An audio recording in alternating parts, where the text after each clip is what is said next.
일본 상황이 점점 더 어려워지니 한국에서 도와줬으면 한다는 표현들이 직간접적으로 나오고 있습니다. 그런데 이런 급박한 상황에서도 겉모습과 본심이 따로 있다는 일본이라는 나라의 방식은 다른 나라들과 사뭇 다릅니다. 최강국이라는 미국의 트럼프 대통령조차 2차례나 전화를 걸어 한국산 키트를 요청하고 세계의 많은 나라들이 어려움을 겪고 있는 상황에서 한국의 대응은 최상의 모범이 되었다 라고 말하며 한국의 성과를 인정하고 협조와 지원을 요청했습니다. 비단 미국뿐만 아니라 세계 각 정상들은 한국 또는 문 대통령과 인연을 강조하며 한국의 지원을 요청합니다.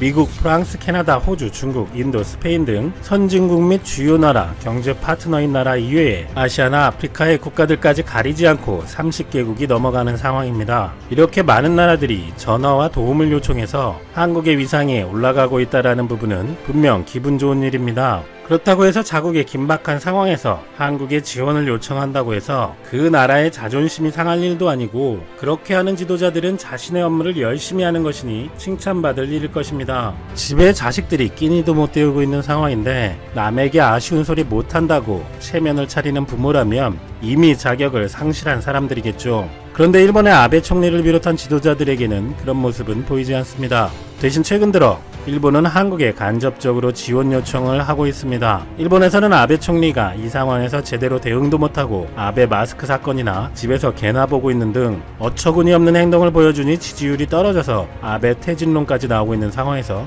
주가를 크게 올리고 있는 사람이 고이케 유리코 도쿄도 도지사입니다.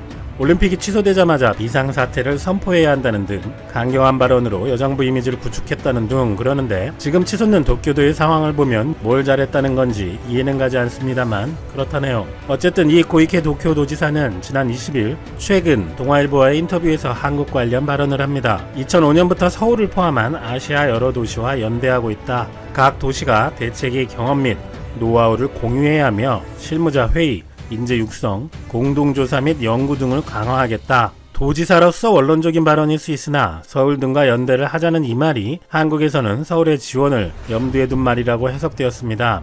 그런데 도쿄도의 급박한 상황과 비교해보면 인재 육성이니 공동조사 연구니 같은 이야기는 참 한가한 소리라고만 들릴 뿐입니다. 고이케 도지사는 국내 정치 쪽으로는 개혁적이고 자유주의를 추구하지만 역사 문제와 외교에서는 아베 총리보다 오히려 더하고 구구 성향인 고이즈미 주니치로 총리에게 발탁된 인물로 강경 우익적 노선을 견지해서 대중의 인기를 얻고 있는 인물입니다.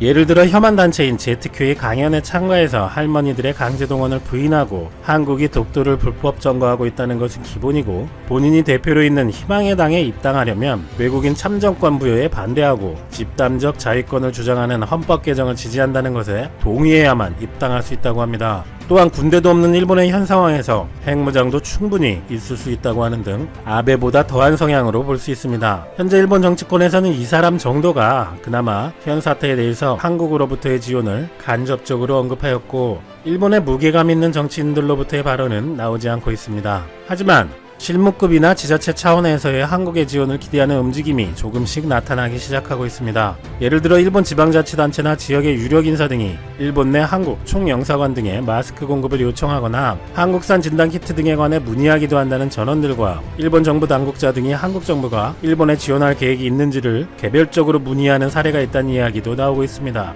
도미타 고지 주한 일본 대사는 이달 초 문 대통령이 3.1절 기념사에서 일본과의 협력을 이야기한 것을 언급하며 대사 본인도 한일 협력 촉진을 위해 노력하겠다고 말한 바 있는데, 지원을 명시적으로 말한 것은 아니지만 한국과 일본은 완전히 다른 상황이니 한국의 지원을 의미하는 것으로 해석되기도 합니다. 하지만 희한하게도 일본의 정치권에서 직접 얘기는 없고 일본과 한국의 언론들이 군부를 떼기 시작합니다. 26일 아사히 신문은 익명의 한국 정부 관계자의 발언이라며 한국 정부가 검사 키트를 일본에 지원하는 것을 검토하고 있다.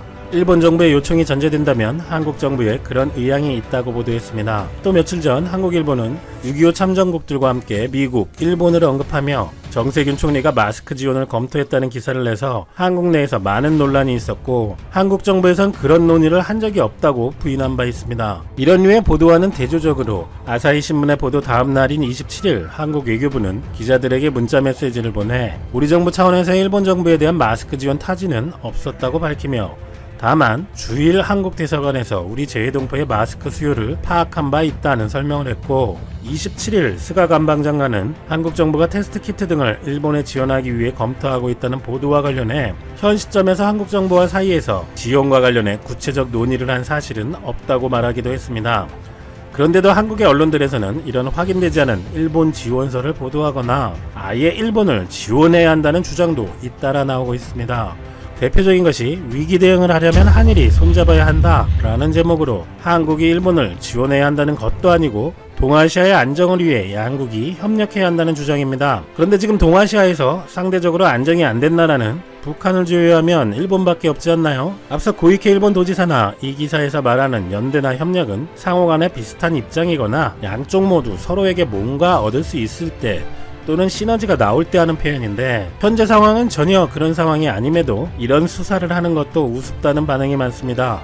이 기사는 일본 언론이나 우익들이 한국에 위기가 오라고 보살을 지내듯이 지겹도록 써먹는 통화 스와프도 거론합니다. 97년 IMF 당시 한국에서 가장 빨리 빠져나간 것이 일본 단기 채권이어서 위기가 더 심화되었고, 한일 통화 스와프가 2016년 종료된 이후 일본은 역사 문제에 이를 엮어서 아소다로는 역사 문제 약속이 지켜지지 않는다면 일본이 빌려준 돈도 돌려받지 못할 거지라는 어이없는 소리를 하는가 하면 매번 정치적으로 이용하고 있는 것은 주지의 사실입니다. 우리나라의 국력, 외환보유고와 경제 펀더멘탈은 금융위기 당시와는 비교가 안 될 정도로 강해져 있습니다. 3월 말 기준 외환보유고는 4천억 달러에 최근 미국과 600억 달러의 스와프를 추가해서 한국의 통화스와프 계약 상태도 더 좋아지고 있기 때문에 일본과의 통화스와프가 절실한 상황도 아님에도 저런 일본의 정치적 이용과 망언을 들으면서도 일본과 통화스와프를 해야 할 정도인가라는 의문이 들 수밖에 없습니다. 일본 외환은 준기축 통화로 미국 달러와 무제한 스와프가 가능하기 때문에 가치가 있는 것인데,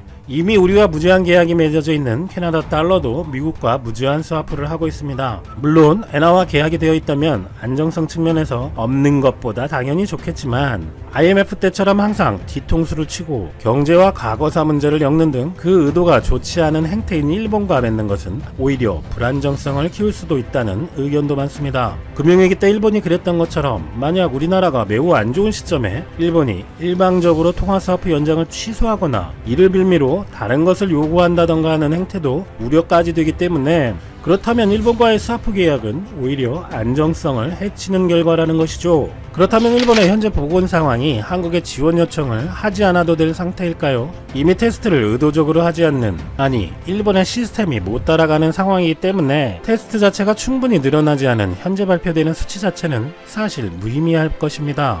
테스트가 절대적으로 적은 가운데 발표한 판정자니 사망자니 숫자는 중학생만 되어도 아무 의미가 없다고 생각하는 것은 당연하겠지만, 일본인들은 테스트를 할수록 붕괴가 된다고 하면서 일본은 아직 인구 대비 판정자도 적고 사망자도 적다, 그것이 일본의 높은 역량이다라는 자화자찬까지 하고 있는데, 진짜 일본인들은 그렇게 믿는 사람들이 많아 보이니 신기할 뿐입니다. 재미있는 것은 핑크색이 일본 후생성이 줄곧 늘려왔다고 발표한 테스트 가능 수량 해파입니다. 실제 테스트한 수치는 파란색 그래프인데 이를 따라서 늘려야 되는데 증가하지 않고 일정한 것을 볼 수 있습니다. 테스트 능력은 키웠는데 테스트는 하지 않는 참 이상한 나라인 것이고, 아니면 테스트 능력을 올렸다는 것이 거짓말이겠지요. 정말 웃기는 것은 그래프에서 테스트량이 뚝 떨어지는 구간이 있는데 이유를 짐작하시겠습니까? 바로 주말이어서 관련 공무원들이 휴무를 해서 그렇다고 합니다. 국가 비상사태는 왜 선포했는지 의문입니다. 그런데 더 충격적인 것은 테스트 받은 사람 중에 양성률이 도쿄도 38%를 비롯해서 웬만하면 10%가 넘어가는데 최종 판정자만 적다고 자랑하고 있는 것이죠. 이런 상황을 보면 일반인들도 답답해서 속이 터질 것 같으니 글로벌 빅데이터 연구소는 월드 오미터와 존스 홉킨스대 집계를 바탕으로 일본의 실제 숫자를 추정했습니다. 일본이 만약 위기가 와서 테스트 숫자를 대폭 늘린 정상적인 다른 나라들만큼 테스트를 했다면, 그리고 그 중에서 최소의 비율인 스웨덴의 비율로만 환산해도 일본의 판정자는 21만 명, 최대인 스페인을 대입하면 58만 명이라는 숫자가 나왔습니다. 일본이 그렇게 얘기하던 붕괴라는 말은 다만 이를 입 밖에 꺼내느냐 아니냐의 차이만 있을 뿐입니다. 27일 우리나라의 언론노조와 유사한 단체인 일본 언론 문화정보노조 회의는 방송국, 신문사, 통신사 등의 직원 214명의 설문 결과 현재 일본 언론은 현장 취재도 못하고 당국의 발표에만 휩쓸려가고 있는 상황인데, 정부에서 의료붕괴라는 표현을 쓰지 말라고 요청하였다고 합니다. 그러면서 MI6는 대본용의 발표에만 물들었던 2차 대전 당시 전쟁 보도의 실수를 반복해서는 안 된다고 입장을 표명했는데, 현재 일본 언론 종사자들이 보는 일본 정부의 자세를 단적으로 볼 수 있는 것 같습니다. 한국의 상황이 한창 안 좋을 때 한국처럼 정확도도 없는 테스트를 무분별하게 하면 붕괴가 온다라고 일본 언론에서 기원을 하던 일이 불과 한 달여 전인데 실소를 금할 수가 없습니다. 이렇게 일본은 최악의 상황으로 가고 있지만 일본 정부에서는 진실된 조치나 노력도 별로 보이지 않는 것 같습니다. 한편 한국에서는 관세청 자료로 20일까지 키트 수출액은 1억 3,195만 달러로 지난달 같은 기간 725만 달러보다 18배 폭증했으며, 진단키트 업체 관계자들에 따르면 폭주하는 세계 각국의 문의로 우리가 주문을 가려내야 할 정도, 주문에도 한 달이 소요된다고 할 정도이니 일본에 키트 지원을 하고 싶어도 쉽지 않은 상황이 아닐까 생각됩니다. 이제까지 한국 정부는 이런저런 언론에서 나오는 일본 지원설에 대해 단호히 일본 지원을 검토한 적도 없다고 하고 있는데, 이는 최근 한일 관계와 국민 여론을 생각할 때 한국 정부로서는 일본을 지원한다는 것은 매우 어려운 결정일 수밖에 없기 때문일 것입니다. 단적인 말로 수출 규제로 한국 경제에 타격을 입히기 위해 경제전쟁을 먼저 시작한 일본과 아직도 경제전쟁 중인데, 전쟁 중에 상대국을 지원한다는 것도 말이 안 되고, 정부는 그 경제전쟁을 이끌며 국민들의 전폭적인 지지를 받았기 때문에 대일본 관계에 더욱 자신감 있는 행보를 보일 수 있었고, 심지어 미국과의 관계 악화라는 위험을 감수하면서까지 지소미아 연장 불가 등의 조치도 취할 수 있었던 것이죠. 그런 일들은 국민들의 정부에 대한 지지가 없으면 불가능한 대외 정책이었기 때문에 일본에 대한 지원 역시 국민들이 납득하지 못하고서는 진행이 불가능할 것입니다. 더구나 불과 한 달여 전 한국이 한창 어려울 때는 지원이니 도움이니 이런 말은커녕 일체의 협의도 없이 한국인들의 일본 입국 금지 조치를 취했던 일본이었습니다. 최근 온라인에서는 일본인들이 차라리 한국으로 들어오면 2주간 밖에 나가지 못하더라도 일본에서는 32만원 상당인 테스트 비용이 한국에서는 무료이고, 준 호텔급 숙소에서 식사 음료도 지원받으며 영화나 드라마를 보면서 지낼 수 있다며 한국 입국 방법을 문의하는 사람들도 많다는 얘기까지 있다고 합니다. 그런데도 일본 정치인들은 이런 절박한 상황에서도 한국에 지원 요청을 하지도 않고 언론과 한국인맥 등을 동원해서 한국이 마지못해 먼저 손잡아주기를 기대하는 모습으로만 보입니다. 그러나 일본 정부가 한국의 도움을 받을 수 있는 방법은 정식으로 한국에 요청해야 하고, 그것이 한국 국민들의 이해도 구해진 다음에나 가능할 것 같습니다만, 일본의 현 정치인들이 한국의 지원 요청을 정식으로 할 때는 일본의 상황이 더욱 최악으로 흐르고 많은 일본의 의민들조차 더 이상 참지 못한다는 때나 가능할 것 같습니다. 그런데 일본이 현재 대처하는 것을 보면 일본의 보건 상황은 더 안 좋은 그런 날이 금방 올 수도 있을 것 같습니다. 그때 일본은 자신들의 지지 기반인 우익들에게 보여지는 모습을 연출하기 위해 애를 쓰지 않을까 생각됩니다. 한국이 통화 스와프를 위해서 먼저 지원하겠다고 한다, 일본은 생각도 없는데 한국이 보낸 것이다 등등, 또 자국과 한국에 영향이 닿는 언론 등을 이용해서 어떤 이상한 논리를 연출할지 모르죠. 지금까지 한일 관계를 반추해보면 한국인들은 또 한 번 지원해주고 속상하는 희한한 상황을 맞이할 것이라는 예측도 가능합니다. 일본은 한국과의 외교 행위에서 항상 그래왔으니까요. 그렇다면 향후 일본 정부에서 어떤 자세로 요청을 할지, 그것이 어떤 모습으로 그려질지는 한국 정부의 대응에 따라 달라질